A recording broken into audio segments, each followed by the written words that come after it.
সাইয়েদনা ওমরের কাফেলা যখন হিমসে পৌঁছে, গোটা হিমস যেন ভেঙ্গে পড়ে। চারদিক থেকে হাজারো মানুষ ছুটে ছুটে আসছে। কেন? আহারে, মদিনা থেকে আল্লাহর নবীর শ্রেষ্ঠ সাহাবী ওমর আসতেছেন, আমাদের আমিরুল মুমিনিন ওমর আসতেছেন এক নজর দেখার জন্য। সাইয়েদনা ওমর বসা, সামনে হাজারো মানুষ, পাশে সাঈদ ইবনে আমের। হযরত ওমর চিন্তা করলেন, এই তো সুযোগ। সাঈদকে আমি তো ভালো জানি, কিন্তু জনগণ কেমন জানে, এই সুযোগে একটু পরীক্ষা করে নেওয়া যাক। হযরত সাঈদ ইবনে আমের আল জুমাহি রাদিয়াল্লাহু আনহু ইসলাম কবুল করতেন একটু দেরিতে, হিজরতের পর। দেরিতে মুসলমান হলে কি হবে? ঈমান ছিল বড় পাক্কা। কতটা পাক্কা একটা উদাহরণ শুনলেই বুঝবেন। হযরত ওমর যখন খলিফা, ওমর নরম না গরম? জোরে বলে না, কেমন গরম? একটা উদাহরণ শুনলেই তো বোঝা যায় ওমর কত গরম। যেই রাস্তা দিয়ে ওমর চলে, শয়তান ডরে আর ওই রাস্তায় থাকে না, আরেক রাস্তায় যায়। হযরত ওমর যখন খলিফা, হযরত সাঈদ যায়, একজন বলে কি, ওমর আল্লাহ দায়িত্ব দিছে, ঠিকঠাক মতো আদায় করেন, নাহলে কিন্তু খবর আছে। বাপরে, বেটার কলিজায় সাহস কত! এই সাহস কই পাইল? মানুষ নিজে যখন সৎ হয়, তার সাহস তত উঁচা হয়। নিজের মধ্যে দুই নম্বরই থাকলে কথা বলবে মিনমিন মিনমিন করে, আর তেলের দাম বাড়াইব, ডিব্বা খালি করে লাই কথা বলার সময়। বুঝতে বলা ভাই, কি বুঝছে আল্লাহ জানে, না বুঝলে থাক, সব কথার ব্যাখ্যা দেওয়া যাবে না। হযরত ওমর এই কথা শুই না, বাপরে বাপ, বেটা তো বড় অনেস্ট মানুষ, ভালো মানুষ, এইভাবে আমারে বললো তো ধরছে। মিয়া, আমারে খালি ওয়াজ করো, কান্দে সব দায়িত্ব দিয়া, তোমরাও কিছু কামলো। তো জোর করে ধরে সিরিয়ার এক শহর ছিল তখন, হিমস, এখনো আছে হিমস, সেই হিমসের গভর্নর বানায়া পাঠায়া দিস। সামনের কথা বুঝার জন্য দুইটা কথা আগে বুঝে নেন। যেই অঞ্চলের মানুষ যত ধনী হয়, ওই অঞ্চলের জনপ্রতিনিধি যারা, মেম্বার, চেয়ারম্যান, এমপি, তারাও এলাকার মানুষের মতো এরকম ধনী হয়। এই একটা কথা বুঝলেন। আরেকটা কথা বুঝেন, আজকের দুনিয়ায় Bangkok, Singapore, Thailand, Dubai, Abu Dhabi, Karachi, Bombay, আমাদের চিটাগাং, এগুলো যেমন বাণিজ্যিক শহর, ওই সময়ে গোটা দুনিয়ার বাণিজ্যিক শহর ছিল সিরিয়া। কোথায়? সিরিয়া। সেই সিরিয়ার গভর্নর, হিমসের গভর্নর, বলেন তো ধনী হওয়ার কথা না গরিব হওয়ার কথা? জোরে বলেন। কেমন ধনী? আমি শব্দটা বলি, পরে আবার জিজ্ঞেস করলে আপনারা এইটা দিয়েই জবাব দিবেন। সময়ের সেরা ধনী। বলেন, কেমন ধনী হওয়ার কথা? যেমন এখন যদি বলা হয় আবুধাবির প্রধান, তো আমরা বুঝি সে সময়ের সেরা ধনী। ব্রুনাইয়ের প্রধান, হ্যাঁ, সিঙ্গাপুরের প্রধান, এরকম এগুলো বললেই আমরা বুঝি এখন সে সময়ের সেরা ধনী। তা হিমসের গভর্নর হযরত সাঈদ ইবনে আমের আল জুমাহি সময়ের কি হওয়ার কথা? সময়ের সেরা। পরিবর্তন দেখেন, পরিবর্তন। কাদের কথা শোনাচ্ছি? যারা এক পয়সার জন্য মানুষ খুন করত, তাদের কথা শোনাচ্ছি। হিমস থেকে এক দল আসছে হযরত ওমরের সাথে সাক্ষাৎ করার জন্য। সাইয়েদনা ওমর তাদের সাথে কথাবার্তা বলার পর বললেন, একটা কাজ করো, তোমরা হিমসের গরিবদের একটা লিস্ট দাও, আমি আমার রাষ্ট্রীয় কোষাগার বাইতুল মাল থেকে ওদের জন্য কিছু বরাদ্দ দিয়ে দিব। হিমসের লোকেরা সুযোগ পাইছে, পায়া লিস্ট একটা করছে, বড় সড় গরিবের লিস্ট নিয়ে হযরত ওমরের কাছে জমা দিয়েছেন। ফুকারা ও হিমস, হিমসের গরিবদের লিস্ট। আল্লাহ, হযরত ওমর লিস্ট পায়া অবাক হয়ে তাকায় আছে, এই কি অবস্থা? কেন?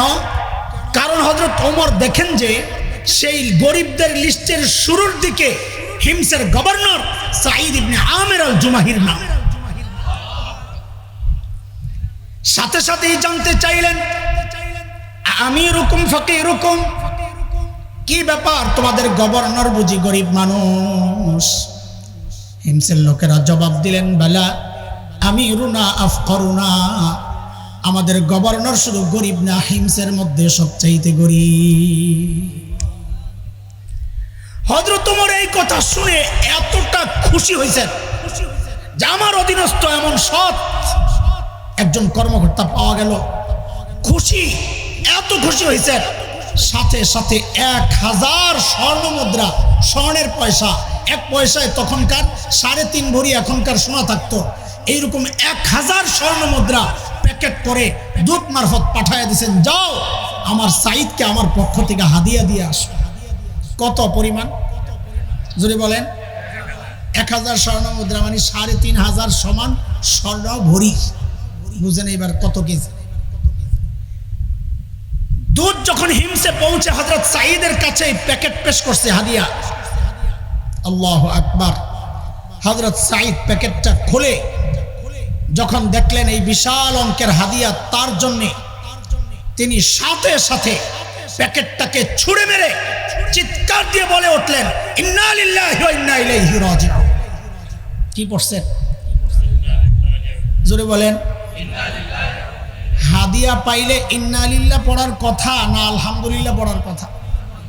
আপনারা কি পড়তেন জানি না, আমি তো পোটলাটা লইয়া ঘরের ভিতরে যায় 4টা লাভ দিতাম খুশিয়ে, আর বউ আর নিজে মিললে আলহামদুলিল্লাহর খতম পড়া শুরু করতাম।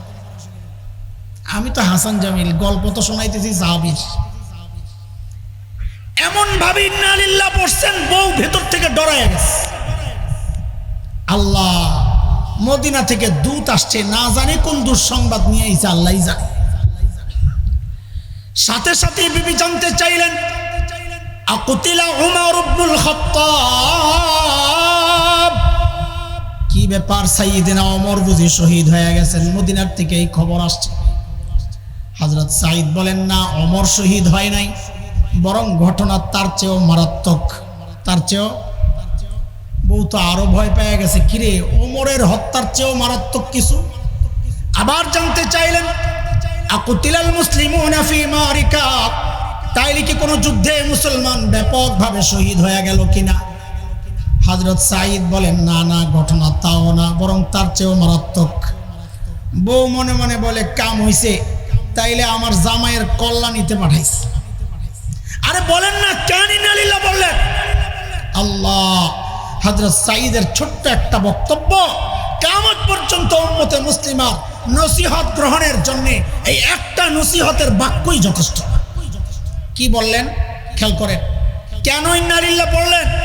হযরত সাঈদের জবাব, উদখিলাত আলাইয়া দুনিয়া লিতুফসিদা আখিরাতি, আরে আমার ঘরে দুনিয়া ঢুকায়া দেওয়া হয়েছে আমার আখিরাতকে বরবাদ করার জন্য।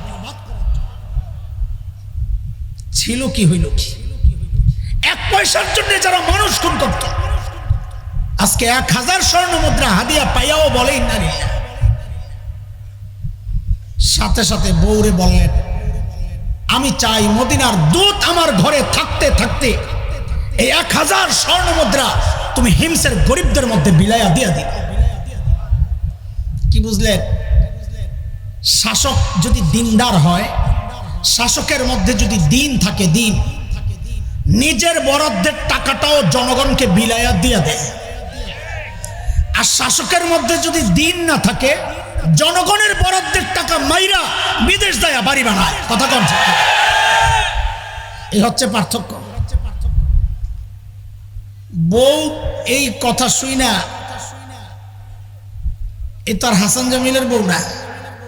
আপনাকে ওটা কইলাম না, আপনাকে এলাকার ছাইরা এখনো যাই নাই, কোন বিপদে পড়ি, আমারটার উপরে দিয়ে যাক।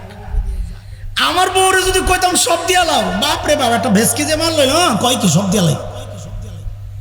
বেশি পিড়াপিড়ি করলে বলতেন, ঠিক আছে 2 ভাগ করেন, অর্ধেক আপনার অর্ধেক আমার, আমারটা থাক, আপনারটা দিয়া লাই। কিন্তু বউ তো হাসান জামিলের না রে, বউ তো সাহাবীর বউ। কার বউ? বলাবেন কথা কার বউ? যারা বিয়া করস নাই, তোদের জন্য একটা উপদেশ দিয়া যায়, বিয়া তো করবি, এটা মনে রাখিস। এই কথাটা মনে রাখলে বিয়া মাইয়া দেখতে সহজ হইব। বল আমার সাথে, মুখস্থ কর, জেসকার লগে তেসকা। আজরে কহ মানি, বুঝছস? বলাবেন এসব দোয়া চাই, হুজুর বউ পাই না। আমি কি পাবি কেমনে? তুই নিজে 2 নম্বর আর বউ খোঁজস রাবিয়া বসরিয়া, হইব? আল্লাহ কি জালেম রে, তোর মতো 2 নম্বরের কাছে রাবিয়া বসরিয়া মাইয়াডারে পাঠাইব? তুই 2 নম্বর মাইয়া তালাশ করা শুরু কর, দেখবি বউর অভাব নাই। আর 1 নম্বর পাইতে হইলে তুই নিজে আগে 1 নম্বর হ, কারণ আল্লাহর সিস্টেম এটা, জেসকার লগে। বলাবেন কথা না করে তো মজা পাই না। তোরা মনে করছো আমি বানায় বানায় কইতেছি, কোরআনের কথা ওলামারা জানে। সূরা নূরে আসছে না, মালো না, আল খাবিসাতু লিল খাবিসিনা ওয়াল খাবিসুনা লিল খাবিসাত আত-তাইয়িবাতু লিত-তাইয়িবিনা ওয়াত-তাইয়িবুনা লিত-তাইয়িবাত উলাইকা মুবাররাউনা মিম্মা ইয়াকুলুন লাহুম মাগফিরাতুন ওয়া রিজকুন কারীম।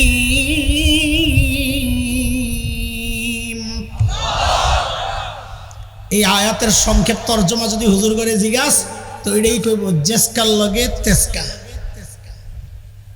শুটকির লগে বেগুন, শুটকির লগে বেগুন। সুবহানাল্লাহ।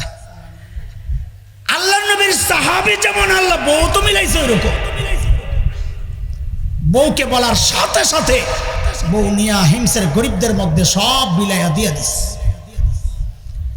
দুধ জামাইয়ের বউরে কথাবার্তা শুই না অবাক হয়ে রয়েছে, কিরে কই আসলাম, এরা মানুষ না ফেরেশতা? দ্রুত চলে গেছেন মদিনায়। হযরত ওমরকে যা বললেন, আমারে কই পাঠালেন, এরা তো মানুষ না, এরা তো ফেরেশতা। হযরত ওমর কই কি হইছে কারবার? বলে এই কারবার। এখন হযরত ওমরের কতটা খুশি লাগে। হযরত ওমর এইবার এত খুশি হয়েছে, সাথে সাথে বললেন, এই কাফেলা রেডি কর, আমার সাইদকে দেখতে যাব। এটা তো সহজ কথা না, এটা বর্তমান সময় না যে ট্রাভেলসে ফোন দিছেন, মোবাইলে টিকিট পাঠিয়ে দিছে, প্লেনের নাম্বার দেখাইছেন, বোর্ডিং পাস দিয়ে দিছে, প্লেন উঠে গেছেন। গা এত সোজা না। শত শত মাইল দূরে সফরের জন্য অনেক প্রস্তুতি দরকার। কিন্তু হযরত সাঈদের কথা শুনে হযরত ওমরের হৃদয়টা এতটা আন্দোলিত হয়েছে, আলোড়িত হয়েছে, দেখার জন্য অস্থির হয়ে গেছে। সাইয়েদনা ওমরের কাফেলা যখন হিমসে পৌঁছে, গোটা হিমস যেন ভেঙ্গে পড়ে। চারদিক থেকে হাজারো মানুষ ছুটে ছুটে আসছে। কেন? আহারে মদিনা থেকে আল্লাহর নবীর শ্রেষ্ঠ সাহাবী ওমর আসতেছেন, আমাদের আমিরুল মুমিনিন ওমর আসতেছেন এক নজর দেখার জন্য। সাইয়েদনা ওমর বসা, সামনে হাজারো মানুষ, পাশে সাঈদ ইবনে আমের। হযরত ওমর চিন্তা করলেন, এই তো সুযোগ। সাঈদকে আমি তো ভালো জানি, কিন্তু জনগণ কেমন জানে, এই সুযোগে একটু পরীক্ষা করে নেওয়া যাক। অনেক সময় দেখা যায় নেত্রীর কাছে নেতা ভালো, মার্কা লয়ে এসে ভোট করতে, কিন্তু এলাকার মানুষ দাঁড় করাইছে আরেকজন স্বতন্ত্র, দেখা গেছে মার্কা ফেল করছে, স্বতন্ত্র বাস করছে। এমন হয় কি হয় না? হযরত ওমর চিন্তা করছেন, সাঈদরা আমি তো ভালো জানি, কিন্তু জনগণ কি বলে। ডাক দিয়ে জানতে চাইলেন, ও হিমসের মানুষ, তোমাদের গভর্নরের বিরুদ্ধে কারো কোনো অভিযোগ আসেনি? থাকলে দাঁড়ায় যাও।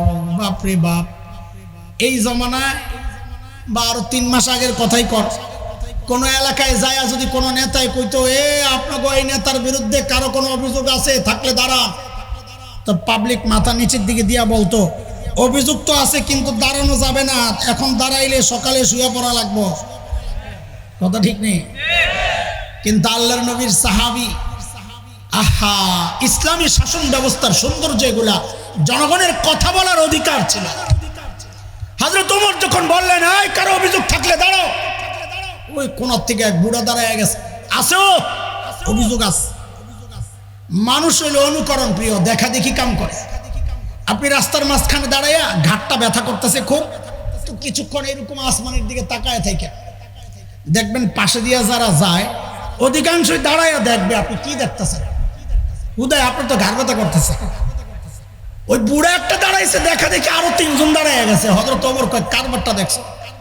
কারে দেখতে আসলাম, তার বিরুদ্ধে অভিযোগের শেষ নাই। কি ব্যাপার? বলেন বলেন, আপনার কি সমস্যা বলেন। আল্লাহ, বুড়ায় দাঁড়ায় কি বলে জানেন? আমিরুল মুমিনিন, আমার অভিযোগ হইল আমাদের গভর্নর মাসে একদিন অফিসে আসে না। মাসে কয়দিন? সুবহানাল্লাহ, আমরা তো সপ্তাহে ছুটি কাটাই 2 দিন, আবার পূজার বন্ধ, নেতার জন্মদিন, মরার দিন, দেশে আসার দিন, দেশ থেকে বিদায়ের দিন, আরো কত দিন যে বেরিয়েবো আমরা। আমরা পোলাবাইন দেখবো, বউ সারা দিবস একটা বেরিয়েছি, নাই তো আর দিবস একটা দেওয়া লাগবো তো। আল্লাহ, ইসলামী শাসন ব্যবস্থায় জনগণের অভিযোগ, নেতা একদিন মাসে অফিসে আসে না। কয়দিন? হযরত ওমর তো রাগ হয়ে গেছে। সাইদ জবাব দাও, কেন তুমি মাসে একদিন অফিসে আসো না? আহা, আসামির কাঠগড়ায় আল্লাহর নবীর সাহাবী হিমসের গভর্নর কি হওয়ার কথা ছিল? সময়ের সেরাধনী। বলেন কি হওয়ার কথা? সবাই বলেন তো কি হওয়ার কথা? এখন আসামির কাঠগড়ায় দাঁড়ায়া জবাব দিচ্ছেন, কেন মাসে একদিন অফিসে আসে না? বলেন কি আমিরুল মুমিনিন, আপনি তো জানেন আমি গরিব মানুষ। এই যে আমার গায়ে দুই টুকরা কাপড় দেখছেন, একটা লুঙ্গির মতো করে পরা আর একটা চাদরের মতো করে জড়ানো। আমিরুল মুমিনিন, আমার না এই দুই টুকরা কাপড় ছাড়া আর কোনো কাপড় নাই। আরে একদিন অফিসে কেন শোনা?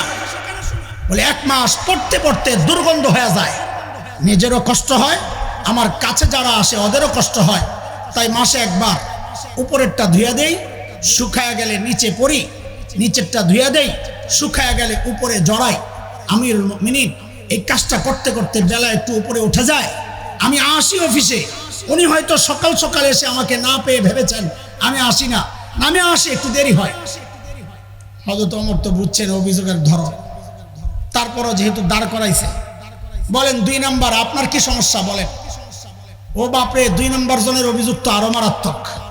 কি বলে জানেন? আমিরুল মুমিনিন, আমাদের গভর্নরে দিনে তো পাই, রাতে আর পাই না। কি ডিউটি লইছে হেরে, রাতেও সময় দেওয়া লাগবে। তাও হযরত ওমর রাগ হয়ে গেছে। সাইদ জবাব দাও, জনগণ তোমাকে রাতে কেন পায় না? কই যাও, কি করো? আল্লাহ কাদের কথা শোনাচ্ছি? যারা বগলের তলে করে মূর্তি নিয়ে যাইতো যেন পূজা মিস না হয়, সেই মানুষগুলো কোরআনের ছোঁয়ায় নবীর আদর্শে নিজের জীবনটা কি করছেন খেয়াল করেন। দাঁড়াইছেন, কেন রাতে পাওয়া যায় না? হযরত সাইদ জবাব দেন, আমিরুল মুমিনিন, কাসসামতু হায়াতি বাইনা রাব্বি ওয়া বাইনা ইবাদি। আমিরুল মুমিনিন, জীবনটারে 2টা ভাগ করছি। একটা ভাগ রাতটা আমি আমার মালিককে সময় দেই, দিনটা মালিকের বান্দাদেরকে সময় দেই। ছিল কি হইল কি? আমরা তো ব্যস্ত মানুষ, কত কাজ আমাদের, ব্যবসা আছে, বাণিজ্য আছে, চাকরি আছে, সংসার আছে, রাজনীতি আছে। মালিককে টাইম দেওয়ার সময় কোথায়? মালিককে টাইম দেওয়ার সময় কোথায়?